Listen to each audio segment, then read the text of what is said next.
Video শুরু হয়। Video শুরুতে আমরা দেখতে পারি জম্বি আর তার ভিতর থেকে সাহসী একটি হাই গেটের কোর বা বলতে পারো ক্রিস্টাল নিয়ে দৌড়চ্ছে আর তার দেখে বাকি জম্বিরা তার পিছু নিচ্ছে। আর তখন আমরা দেখতে পাই একটি লোক যে এই সব জম্বিদের দেখে অনেক বেশি ঘাবড়াচ্ছে। আর তারপরে আমরা মেন ক্যারেক্টারকে দেখতে পারি যেখানে একটি শহরের সাথে সে আকাশে উঠতেছে আর এই সব দেখে বলতেছে অলমোস্ট এখানে 10,000 জম্বি হয়ে গেছে। এখন আমাকে একটি ভালো একটি সুটেবল জায়গা দেখতে হবে সেই ডিমনিক ইয়ান স্টিলের জন্য, আর একটি ডিমনিক ইয়ান ফরমেশন সেট আপ করতে হবে যাতে সেই ফরমেশনটা আমি অ্যাক্টিভেট করতে পারি। আর এখন তোমরা যদি এখানে কাহিনী কী হচ্ছে না বুঝতে পারো তাহলে লাস্ট এপিসোডটি দেখে আসতে পারবো, কিন্তু তা আমি হালকা একটি ইনফরমেশন দিয়ে দিই। এখানে মূলত মেন ক্যারেক্টার সেই ডিমনিক ইয়ান স্টিল দিয়ে তৈরি করার জন্য এই সব করতেছে। যাই হোক, তারপরে আমরা দেখতে পারি সেই লোকটিকে যে সে জম্বিদের ভয় সেখান থেকে পালাচ্ছে। আর এটি আমার মেন ক্যারেক্টার দেখে ফেলে। মেন ক্যারেক্টার বলে এটা আবার কে, হ্যাঁ এটা কোথা থেকে এসেছে, আর আমি চাই না যে আমার সত্য একটি ভুলের কারণে আমি সব কিছু হারাই। তারপরে আমরা দেখতে পাই সেই লোকটিকে যে সে তার টিমের কাছে দৌড়ে দৌড়ে যাচ্ছে আর তার টিম তাকে দেখে বলে কি হয়েছে, হ্যাঁ তখন সে বলে সেখানে সেখানে 5টি হাই লেভেল জম্বি, এটি শিওর যে এটি জম্বি টায়ার। আর আমি আসার টাইমে দেখলাম যে সেখানে স্পিড বিস্টের কঙ্কাল, আমি শিওর সেই জম্বিরা তাকে মেরে খেয়ে ফেলেছে। আর এটি যদি জম্বিদের কারণে সেই স্পিড বিস্টটা এক জায়গায় জ্বর হয় তাহলে আমি শিওর আমার এই টঙ্গো সিটি আজকেই খতম হয়ে যাবে। আর ভাই এই লোকটির নাম হচ্ছে টিয়াং জিয়ান চুয়ান, ওকে।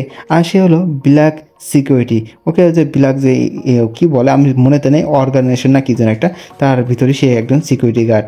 আর তাকে আমি ভাবতেছি ফ্যাটি বলে ডাকবো কারণ মুটার তাজাও আছে আর নামটা অনেক বেশি লং, এই জন্য ফ্যাটি করে বলার প্ল্যান আছি। তোমরা কী কমেন্টে একটু বলে দেবো, ওকে, ফ্যাটি বলবো কি না। যাই হোক, তারপরে আমরা দেখতে পারি এই সব কথা শোনার পরে হঠাৎ করে একটি চিল্লানোর আওয়াজ আসে। মানুষ সবাই পাশে দেখে যে একটি সিকিউরিটি গার্ডের পর অলরেডি একটি স্পিড বিস্ট তার উপরে অ্যাটাক করে দিয়েছে। সেই সিকিউরিটি গার্ড চিল্লাচ্ছে, বলছে যে আমাকে বাঁচাও, আমাকে বাঁচাও। তখনই এটা ফ্যাটি দেখা মাত্রই তার একটি স্কিল ইউজ করে যেটির নাম স্পেশাল ট্যালেন্ট ফ্যাট মেডিফিকেশন। আর এটি ইউজ করে একটি অ্যাটাক রেডি করার পর তার উপর শ্যুট করে দেয় সেই মাকড়সাটির পর। আর সেটি লাগার পরে সেই মাকড়সাটি সেখানে মারা যায়। আর আমরা দেখতে পারি সেই মানুষের মানে হিউম্যানিটির শরীর থেকে অনেক ধরনের পয়জন টাইপের কিছু একটা রিলিজ হতেছে গ্রিন গ্রিন। আর এইসব দেখার পর পাশে যে লোকটি সে বলে যে এই মাকড়সাটি একটি মিউটেটেড পিস, এর কাছে কোনো স্পেশাল কোড তো নাই কিন্তু এর কাছে অনেক ধরনের স্কিল আছে, পাওয়ারফুল স্কিল। আর এই স্কিলের ভিতরে একটি যে এর অনেক বেশি মারাত্মক এক ধরনের পয়জন আছে, আর যেটি একবার যদি লেগে যায় তাহলে তাকে বাঁচানো সম্ভব না। তারপরে ফ্যাটি সামনের দিক দেখে মনে হচ্ছে এর ভিতর আরও অনেক বেশি মাকড়সা আছে। আর তখনই হঠাৎ করে সেখান থেকে অনেক মাকড়সা এবং একটি বড় মাকড়সা বেরিয়ে আসে। এটি দেখে তারা অনেক বেশি ঘাবড়ে যায়, ভয় পেয়ে যায়। সে টুপি পর সেই লোকটি বলে যে ড্যাম, এটি সত্যি একটি মাকড়সার নেস্ট। তারপরে হঠাৎ করে সেই মাকড়সারা তার উপর একটি জাল ছুঁড়ে মারে। এটা দেখে তারা পালানোর চেষ্টা করে কিন্তু দুইজন ধরা পড়ে যায় মাকড়সায়। এটি দেখে সেই টুপি পরা লোকটি বলে যে যে এটি তো থার্ড র্যাঙ্কের একটি স্পেশাল বিস্ট। তারপরে সেই মাকড়সাটি তার উপর তার জাল ছুঁড়ে মারে আর তার গায়ে লেগেও যায়। তখন সে তার নাইফটির সাহায্যে সেটি কাটার চেষ্টা করে। ভাই এটি কোন ধরনের জাল, হ্যাঁ ভাই একটা কাটতেছে না বুঝলাম, কিন্তু দেখো কাটার সময় ফুলকে উঠতেছে কে, হ্যাঁ। যাই হোক, তখন এটা দেখে সে অনেক বেশি ঘাবড়ে যায়। সে বলে যে এটি আমি কাটতে পারতেছি না ড্যাম। তখনই হঠাৎ করে একটি স্ল্যাশ আসে আর সেই মাকড়সার জালগুলো কেটে যায়। তখন এইগুলো দেখে সেই লোকটি অনেকটাই অবাক বা একটু ঘাবড়ানোর মতন হয়ে যায়। সে মনে মনে বলে এটি একটি থার্ড র্যাঙ্কের স্পাইডার মনস্টার। এটির যে জালটি সেটি আমি আমার বেস্ট দিয়ে কাটার চেষ্টা করছি, বেস্ট দিছি, আমি সব চেষ্টা করছি কাটার কিন্তু তাও কাটতে পারিনি। কিন্তু কে যে শুধুমাত্র একটি স্ল্যাশের মাধ্যমে এটি কেটে ফেললো, হ্যাঁ। তখন আমরা দেখতে পারি এটা আর কেউ না, আমার মেন ক্যারেক্টার তো শহরে সেজে আকাশে উঠতেছে। আর এইসব ফ্যাটি আসে তুই পর লোকটি দেখে প্রচণ্ড ঘাবড়ে বা ভয়ও পেয়ে যায়। তারা বলে, হ্যাঁ, একজন সোয়ার্ড ইমর্টাল। তখন এই সব সেই মাকড়সাগুলো দেখতেছিল। তখন মেন ক্যারেক্টার এইসব দেখার পর, সেই মাকড়সাগুলোকে দেখার পর মনে মনে বলে, সত্যি আমি অনেক বেশি লাকি, কারণ একটি সেকেন্ড র্যাঙ্কের একটি কোর এসে একটি থার্ড র্যাঙ্কের কোর বেশি আকর্ষণীয়। মানে তার সাহায্যে মেন ক্যারেক্টার আরও তাড়াতাড়ি জম্বিগুলোকে আকর্ষণ করার প্ল্যান করতেছে। তারপর সেই মাকড়সার টিম মেন ক্যারেক্টার পায়ে অ্যাটাক করার জন্য রেডি হয়। এটি দেখে মেন ক্যারেক্টার বলে, হ্যাঁ, তোমার মতন একটি ছোট্ট একটি ইনসেক্ট আমাকে চ্যালেঞ্জ করার চেষ্টা করছো, হ্যাঁ? তারপরে মেন ক্যারেক্টার তার আর্টিফ্যাক্টটি বার করে আর সেখান থেকে সাহসী শাওলং শাওপাইকে একই সাথে রিলিজ করে। আর তারা বের হওয়ার সাথে সাথেই বাকি যত ইনসেক্ট মানে মাকড়সা আছে তার উপর অ্যাটাক করাও শুরু করে দেয়। আর এই সব দেখে সে টুইপর লোকটি আর সেই ফ্যাটিটি প্রচণ্ড অবাক হয়ে যায়। টুইপর লোকটি বলে, হ্যাঁ, সে কি জম্বিকে কন্ট্রোল করতেছে? হ্যাঁ, সে জম্বি কন্ট্রোল করতে পারে? আর ফ্যাটি বলে, হ্যাঁ, সে এই ওয়ার্ল্ডে এমন একজন স্পিরিচুয়াল ট্যালেন্ট আছে যে জম্বিকে কন্ট্রোল করতে পারে, এইসব করতে পারে, হ্যাভেনের বিরুদ্ধে যেতে পারে। হ্যাঁ, এক মিনিট দাঁড়াও, এক মিনিট, এই তিনটি জম্বি তো বাকি জম্বিদের লিড করতেছিল। এর মানে কি একজন হিউম্যান জম্বি টাইট ক্রিয়েট করেছে? হ্যাঁ ভাই, জম্বি টাইটটা হয়তো অনেকে না বুঝতে পারো, আমি আরেকবার বলে দিই। জম্বি টাইট এক কথা এরকম কিছু যে এক জায়গায় অনেকগুলো জম্বিকে জড়ো করা বা একসাথে জম্বিকে জড়ো করে এক জায়গায় অ্যাটাক করানো, এরকম কিছুটাই টাইট বোঝানো হয়েছে এখানে।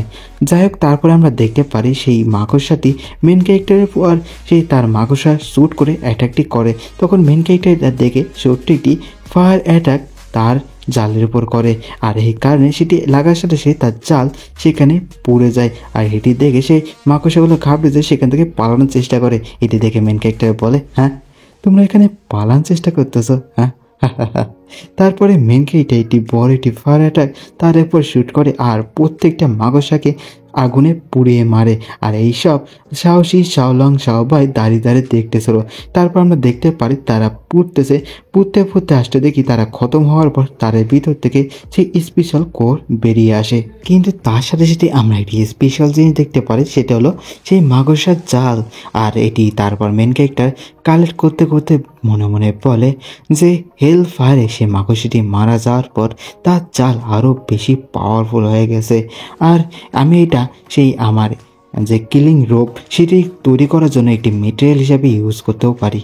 তারপর মেন ক্যারেক্টার সেই স্পেশাল কোরগুলো তার জম্বিদেরকে দিয়ে বলে যে যাও, সেই জম্বিদের আকর্ষণ করা এখনও চালিয়ে যাও। তারপর মেন ক্যারেক্টার ঘুরে তারের দিক তাকায়, মানে ফ্যাটি আর সে টুই পরা লোকটির দিক। এটি দেখে তারা দুজন প্রচণ্ড ঘাবড়ে যায়। তারা মনে মনে বলে যে হ্যাঁ, এই জম্বি টাইপটি তার দ্বারা তৈরি করা হয়েছে, তা সে কি এখন আমাদেরকে চুপ করার জন্য মেরে ফেলবে? হ্যাঁ। তারপর মেন ক্যারেক্টার আস্তে আস্তে বলে, তোমরা কি সেই ব্ল্যাক সিকিউরিটি কোম্পানির লোক? তখন এই কথা শুনে তারা অনেক বেশি ঘাবড়ে যায় আর মেন ক্যারেক্টারকে সম্মান দেখাতে বলে, ভাই এটি কী বলে আমি ঠিক বলতে পারবো না। তা বলে যে হ্যাঁ, থ্যাংক ইউ আমাদেরকে বাঁচানোর জন্য ইমর্টাল। তখন এই কথা শুনে মেন ক্যারেক্টার মনে মনে বলে যে দেখে মনে হচ্ছে আমি তাদেরকে ভয় দেখাই দিয়েছি, যাক এটা আমার জন্য আরও বেশি ভালো হলো, যাতে এইসব ঝামেলা থেকে আমরা আরও বেশি দূরে থাকতে পারি। তারপর মেন ক্যারেক্টার তাদেরকে আরও বেশি ভয় দেখাতে বলে যে তোমরা এখনই এখান থেকে চলে যাও, তোমার টিমের কাছে যে বলে দাও যে এখানে যেন তারা না আসে। তারা আজকে বিশেষ করে তাদের বাড়ির ভিতরেই থাকে, তারা যেন এখান থেকে বাইরে বেরিয়ে আশেপাশে ঘোরাফেরা বন্ধ করে।